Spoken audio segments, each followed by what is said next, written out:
Chiropractic is more than just a job for me.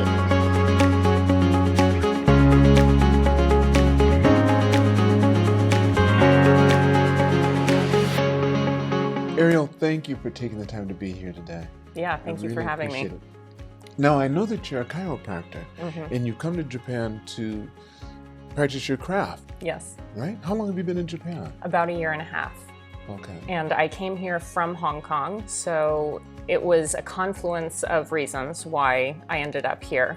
My partner wanted to move back here. I also was really over COVID in Hong Kong and wanted to live in a democracy again. And then also there are, to my knowledge, no other female foreign chiropractors in the entire country. So it is just an amazing opportunity from a professional standpoint to come here. So that's why you decided to come to Japan? Yeah, those three reasons. Yeah. Right here in Tokyo. My goodness. How long were you in Hong Kong? This time I was there 3 years. I grew up in Hong Kong, so I spent my entire childhood there as well.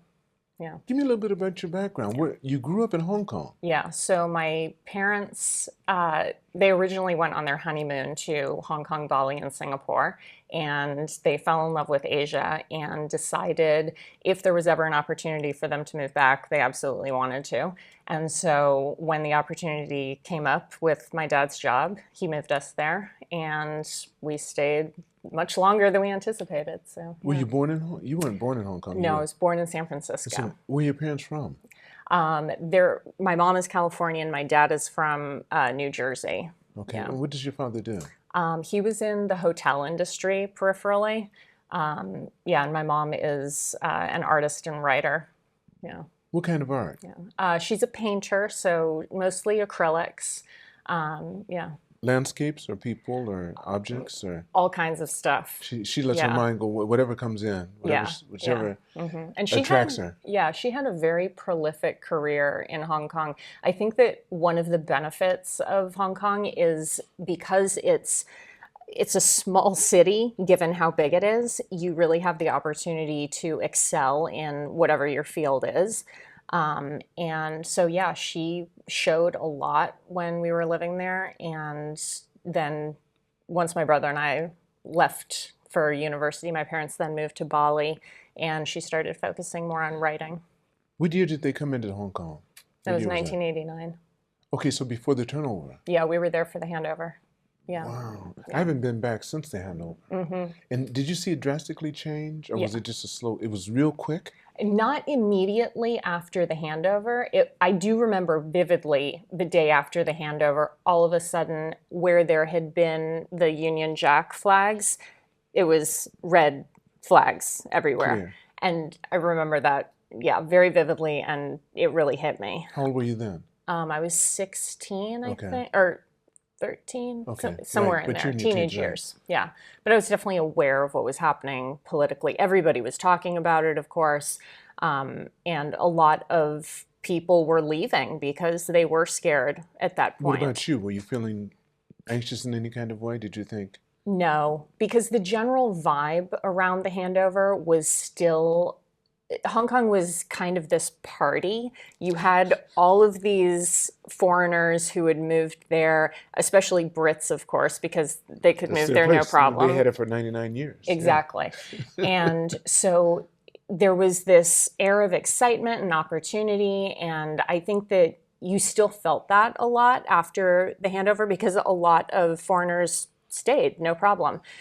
China didn't change anything immediately, really. And then over the years, you started to see journalism change. That was probably the biggest thing that you noticed. All of a sudden, journalists weren't reporting on stuff in the same way. They were more cautious.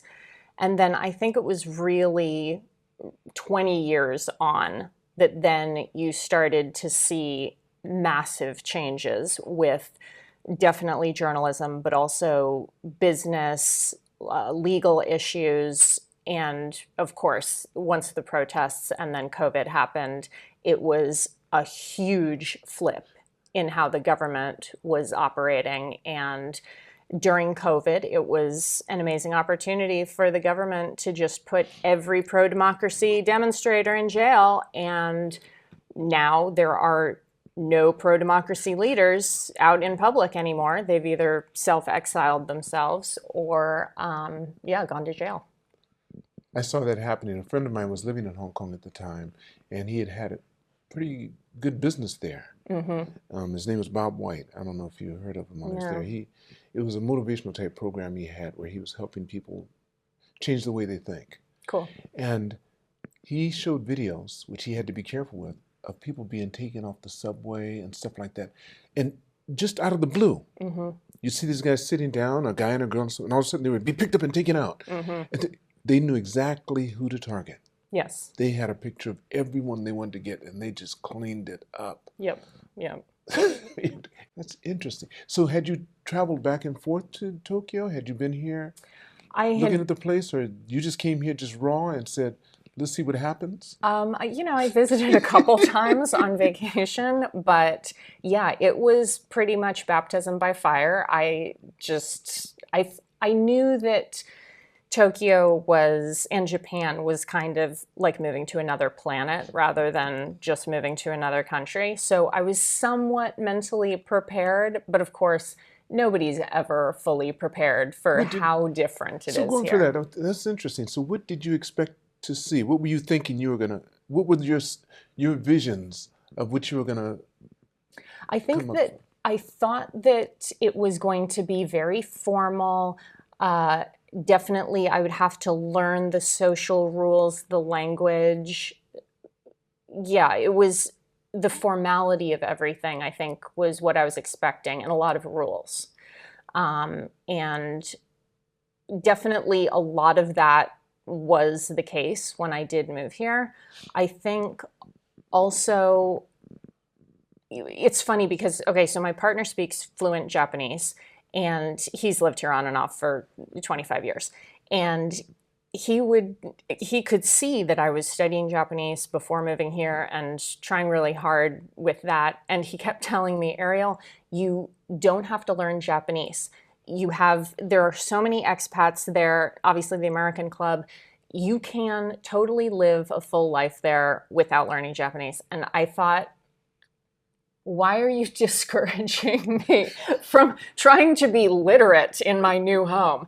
And it's That's true. How you took it, okay. Yeah, and it is true. I think that you can live here without knowing very much Japanese. I do see it amongst foreigners here, but I don't think that you can really understand this place without knowing the language, especially because the culture and the language are so intertwined. You can't even talk about certain concepts in daily life without understanding the Japanese word for it, and vice versa. So, and of course, for me, planning on being here indefinitely, there's no question. I know that I need to really understand this place. I know that I will never fully assimilate here. It's useless to think that way because I'm not Japanese, but I can at least do my best to understand and participate. So how have you found it for the year that you've been here? What are some of the things that you felt were really different from what you expected? And do you think they were challenges or were they blessings? Tell me your feeling basically. I always say that living in Japan is an exercise in patience. And it's so funny because even down to, I'm a very fast walker and I like to get places efficiently.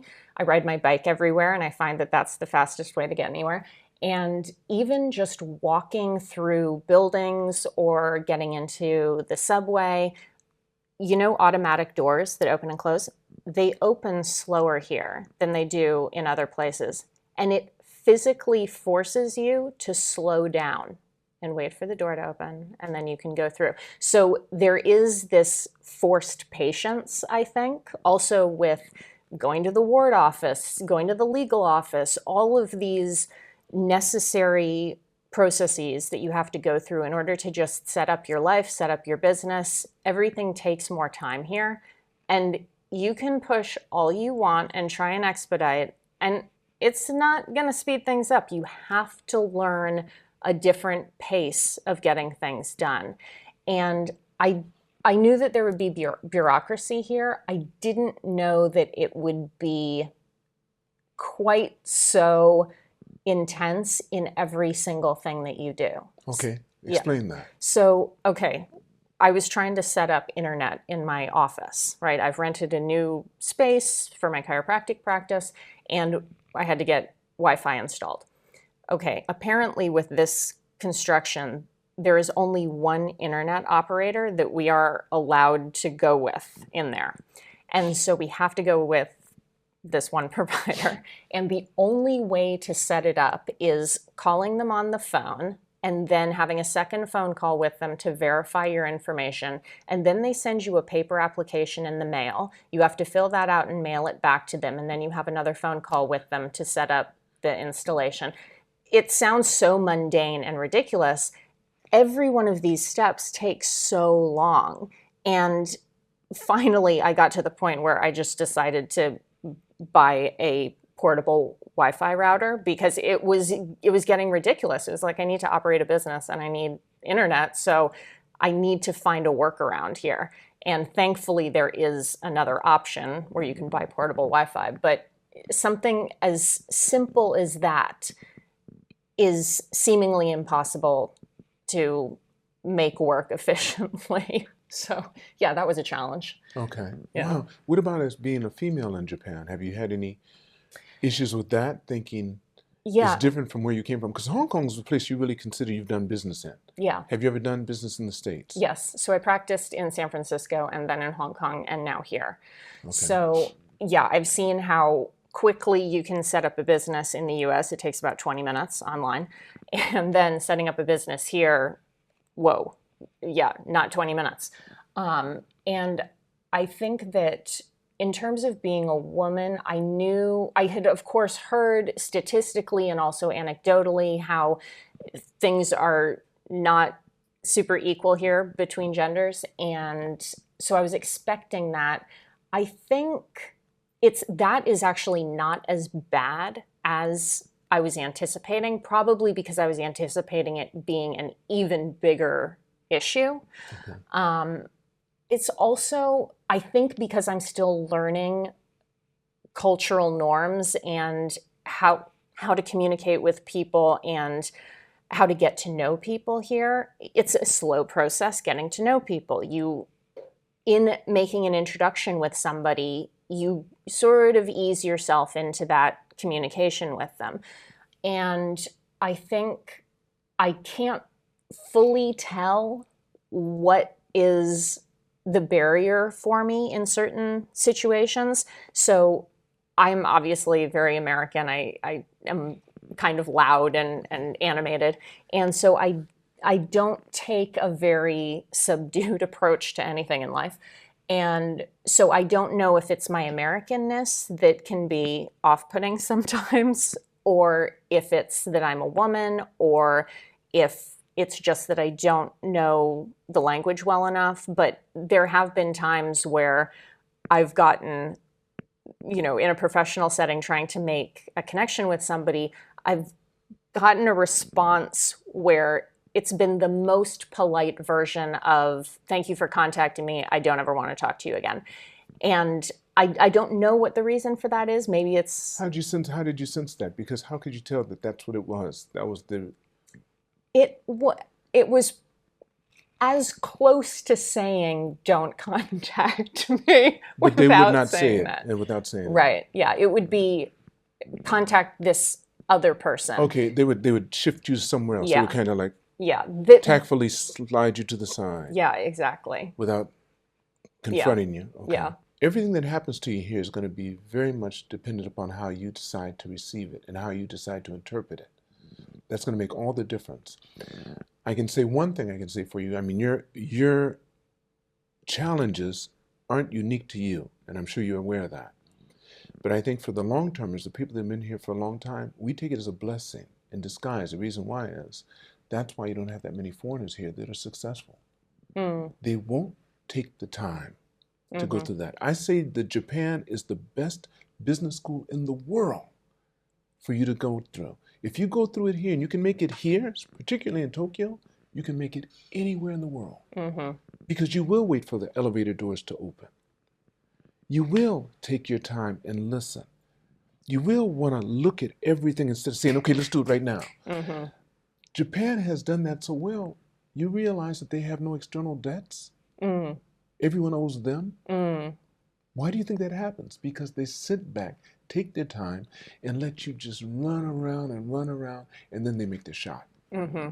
That's a very martial arts type approach, right? That's exactly the way that they do it. It's called like do, like you have judo, karate. You know, they're all. It's in that form that they do it. The art of business, art of war, whatever. Mm-hmm. You have to be a person that's willing to enjoy it. Mm-hmm. And I think the more you're into yourself, the easier it would be for you to deal here. Mm-hmm. But if you're not and you're waiting for external things to take place, this place will beat you to death. Yeah. Yeah. you will go, and I've seen people do that. Just flip out. Mm-hmm. Because the door wouldn't open quick enough. Yeah. Yeah, they go nuts. Yes. Well, I think that also I have had plenty of moments of, Okay. why won't things work the way that I want And what them do to? you do in those times? What do you do? You mean you're talking about here? Oh, yeah. Okay. Since moving here. I think it's the most important thing is remembering what my purpose is, what the long-term goal is, and knowing that I will get there. If I decide I'm going to do something, I get there. Always. I really don't. It takes me a while to make a decision sometimes, but once I do, that's it. And I stay very focused on my purpose. And I think that is really key, not just here, but in life in general.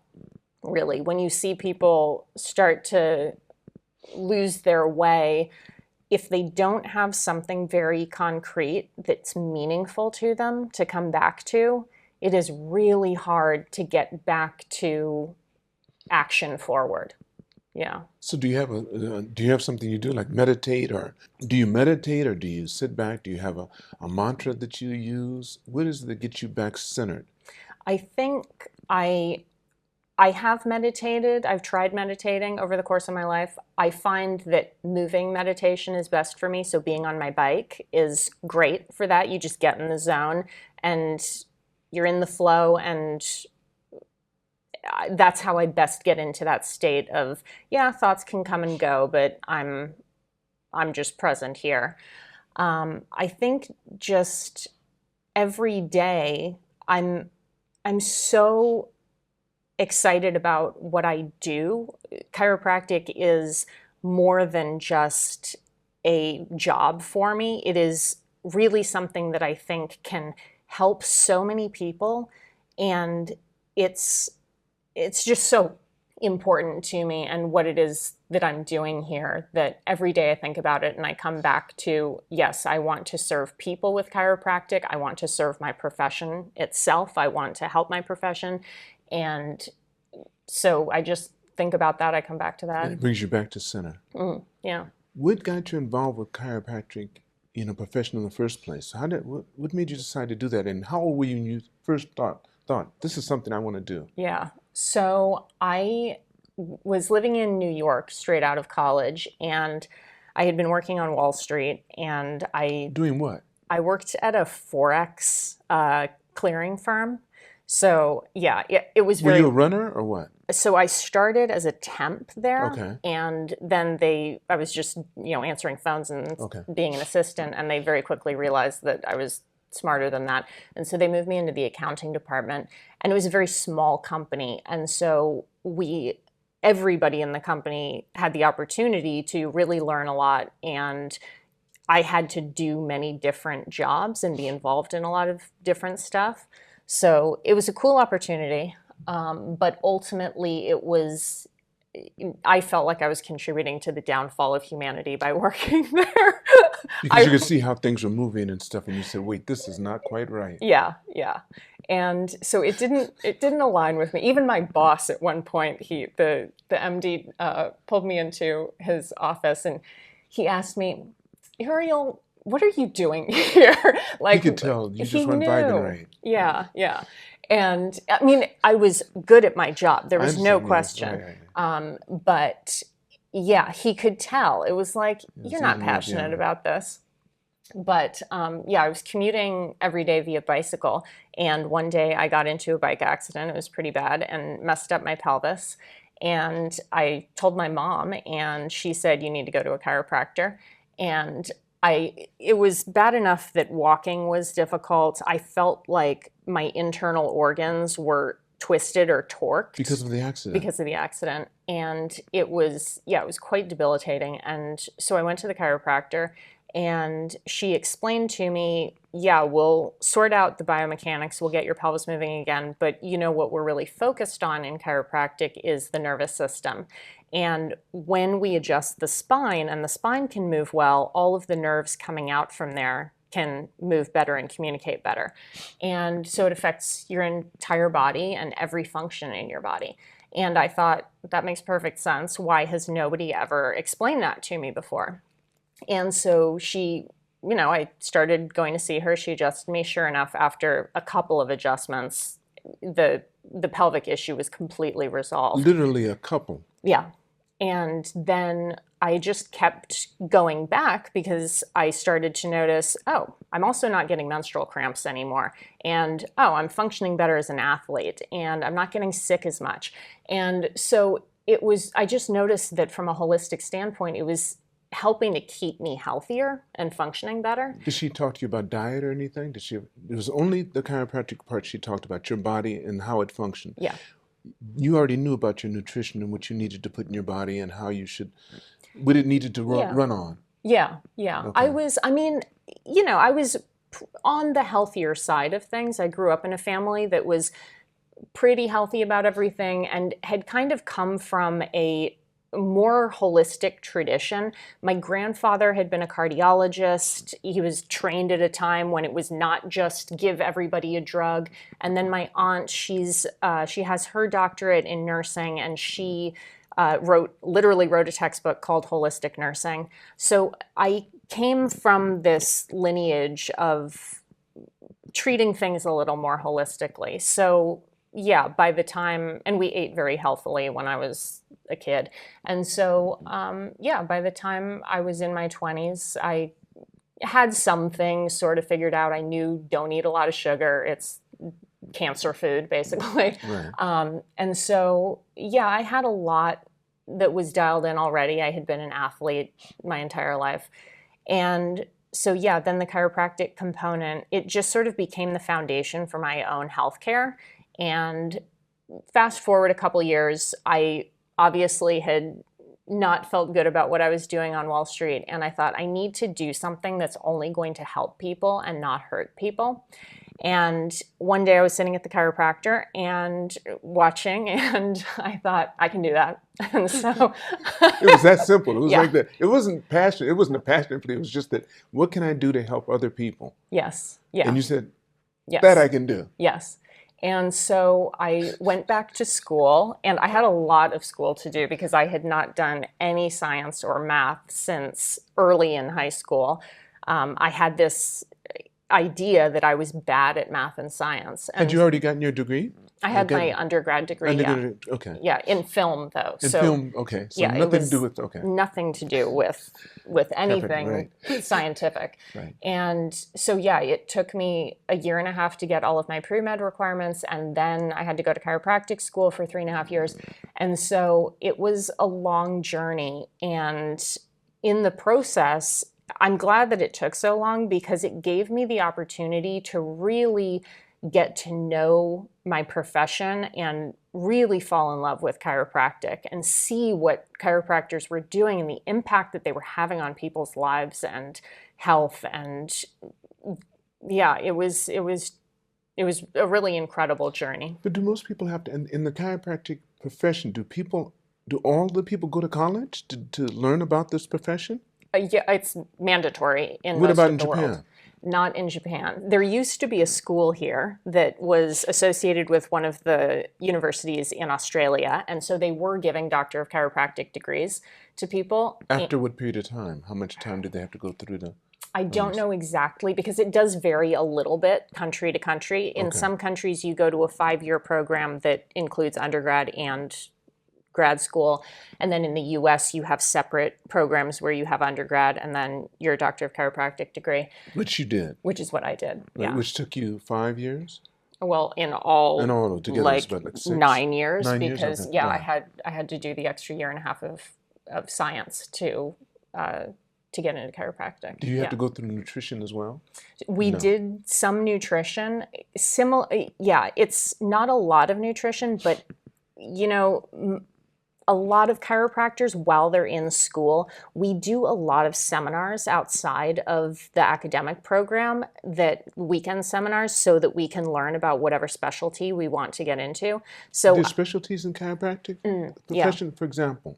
you can do a neurology diplomate, you can do a radiology diplomate, sports diplomate. Yeah, there are... Wait. Radiology. What would the radiology one be? That would be taking x-rays and reading x-rays.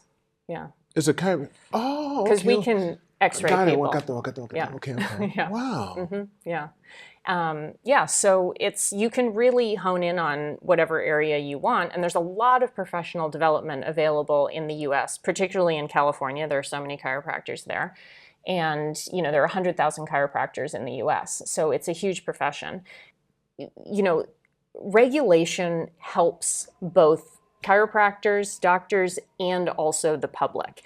It helps protect both parties. It helps create just a standard of care for people. And it ensures that the people who are providing care for people know what they're doing, and they're not going to make gross errors in judgment, right? It keeps everybody safe. And I think that I understand how that is difficult here in Japan, especially when you don't have a school anymore. You have all these chiropractors who are practicing, who want to grow the profession. They want to grow their private practices. And what are the two options that they have? One, they can find people who are willing to learn English and then go abroad to take an English language program somewhere else in the world, and then move back to Japan and practice and work for them. How long is that going to take? That's going to take years. Or you have chiropractors here who say, I can just hire somebody and train them myself and put them to work. Since there's no regulations governing it. Okay. Yeah. And so I get it, why the profession is growing in the way that it is, because it's incredibly burdensome to take that first approach. However, down the line, you end up with people who, everybody who has come to see me so far has said, yeah, I've tried this many other chiropractors before, and it ranges from it didn't do anything to I really want to go see a foreign educated chiropractor. And, you know, I think that the profession here has the opportunity to grow into something really robust and unique. And you look at how Japanese people do everything differently and uniquely, and I won't say better, but a lot of the work that's done here. They pay attention to detail. Yes. Much more than most places. Yes. And craftsmanship here is so meticulous. And when you look at something like adjusting somebody, providing care for somebody, that could be this super unique thing that Japanese chiropractors do. However, you need cohesion in the profession in order for that to happen, right? So you'd like to see more of that take place while you're here. Yeah. That's part of your mission? Yeah. I would love to see the profession grow here. And especially when you look at the impact that chiropractic can have on people, when you look statistically at what's going on in America in terms of, okay, if we just take one type of health issue that people can be burdened with. If you look at low back pain, for example, this is the number one reason for absenteeism at work. It's a huge burden on the medical system in the US as it is here. And when you send somebody to the chiropractor rather than going to a hospital or a medical doctor, it's cheaper, it's quicker, you have 85% less cost on pharmaceuticals as a result. You have 40% less cost than going to a medical doctor, 60% less chance of going to a hospital. So it eases the burden on the medical system when you send somebody to a chiropractor first rather than to a medical doctor. And so I think that we can ease the burden on this big system that has more and more elderly people and needs to provide more and more care if we have a robust alternative like chiropractic that we can send people to. That's interesting. So your profession, what's your specialty in chiropractic? So I love seeing all types of people. I'm very passionate about women and women's health because I think that that gets neglected, and now we're seeing way more statistics. There's a lot more light being shown on women just because I think that from a business standpoint, people are starting to realize, oh, we have in the West and here as well, we have all of these women who are older without kids, more disposable income. Women do spend on chiropractic care more than men do. Women spend on medical services and wellness services in a way that men don't because they want to take care of their bodies. And so I really like to help women thrive. You know, I saw how I had this bike accident that I could feel in my body. My reproductive organs were torqued from it.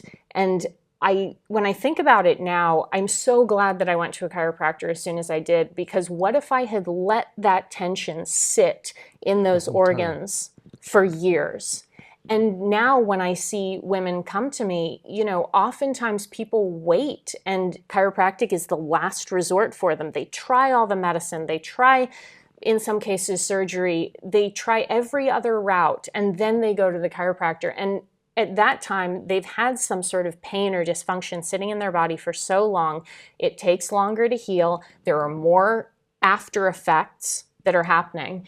And so, of course, I'm happy to help them, and I know that I can help them, and I do.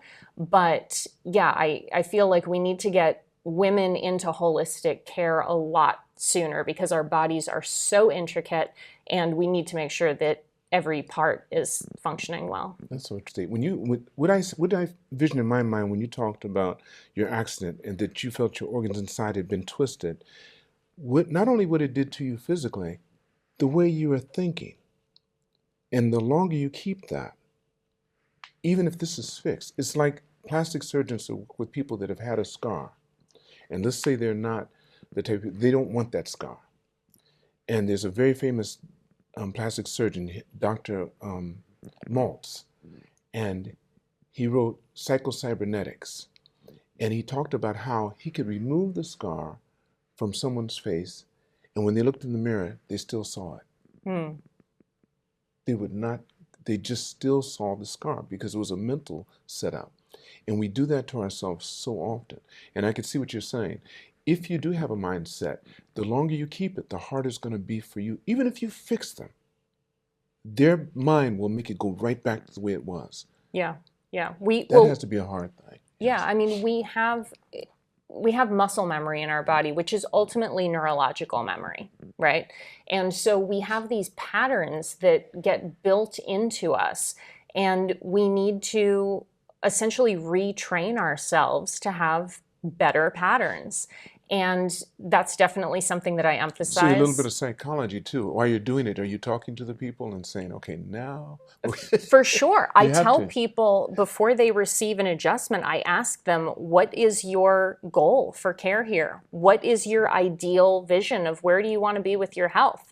And when I'm adjusting, the coolest thing about the adjustment, the biggest impact we have is it's a big neurological input into their system. So at the specific spinal joint level, when we adjust, we're essentially flipping the circuit breaker on their internal electricity system, right?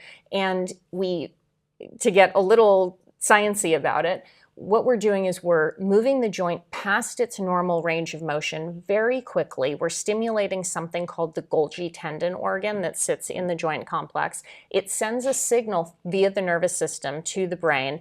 The prefrontal cortex lights up, and you get better communication from that joint to the brain and back again instantly. You see better reaction time, you see better proprioception, so an understanding of where your body is in space. That happens instantly after an adjustment. We've measured that. It's in neurological research. And so when you have that better brain-body connection, that's going to help every aspect of your life, your health. And for sure, because I'm having that big neurological input, I also want that person to be thinking something positive. I want them, if we're creating a new pattern in their body, yeah, let's create a new pattern in their mind as well. And there's been plenty of research showing that mindset on health outcome has an impact on your healing and on your outcome. If you think that nothing is ever going to work for you to get better. You're right. Exactly. So how about let's drill in this new way of thinking? It's like we have to convince ourselves especially when somebody has been living with something in their body, in their mind for so long, when we ruminate on something, you have to think the opposite for longer, more intensely. And you never stop. Yeah. There's something you said to me, Ariel, when we had lunch the other day that was very, very telling to me about yourself and your profession. When you said, Lance, look, when someone comes to me, I have to believe that they believe me. If they don't believe me, I'm going to do what I feel I'm learning Japanese do here. I'm not going to confront them directly, but I'm going to say, you need to go over there. Yeah. Because without that belief, it's very difficult for you to be effective with whatever you're doing. Yeah. That makes a big difference. Yeah, for sure. And it's interesting because every now and then I'll get somebody who is super skeptical of chiropractic. They're like dragged in by their spouse. I'm only here because my wife told me to come here, so I'm getting checked. Okay. And I have to assess how willing they are to truly give it a shot. If they are really just dragged there by their spouse, they don't want to get adjusted, they don't want to go through with it, then I tell them, you really need to go see somebody else because this is going to be a waste of your time and money. Forget it.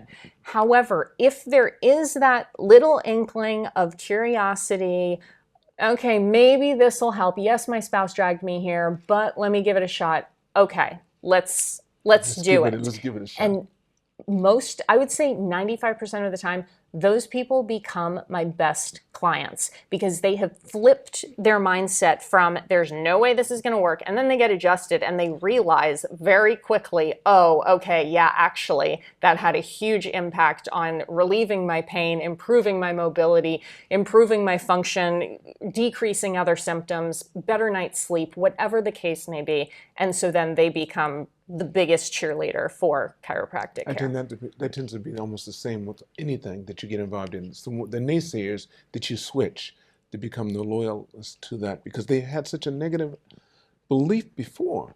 Yeah. Everything they told themselves was true until you showed them it wasn't. Yeah.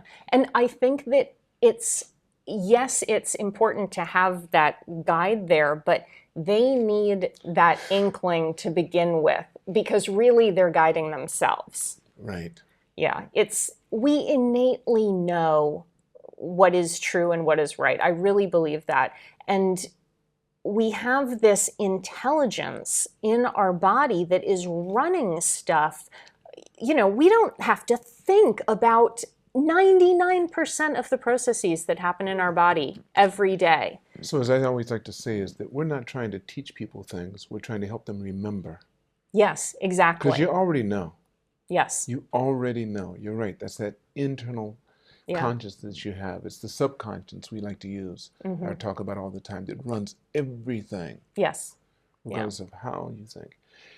Before I end the podcast, Ariel, and I'm going to have you on a couple of more times. I'm going to have to. There's a question I like to ask.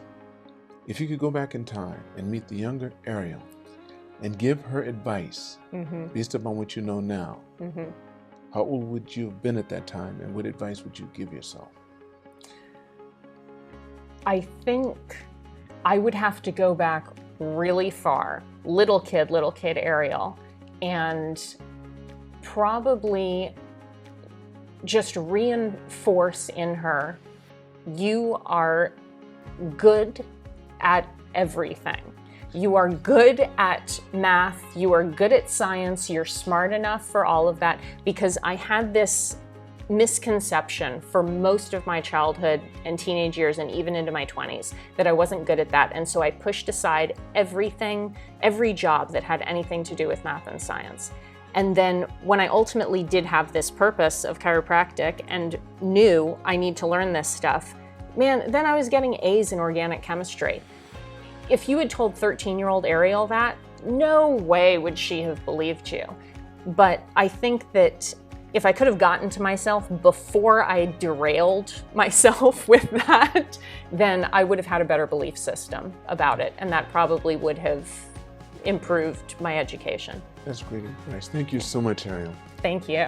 I want to thank all of you for watching or listening to this podcast. And never forget, it's all unknown, so continue to reach for the stars. Because you're too blessed to be stressed.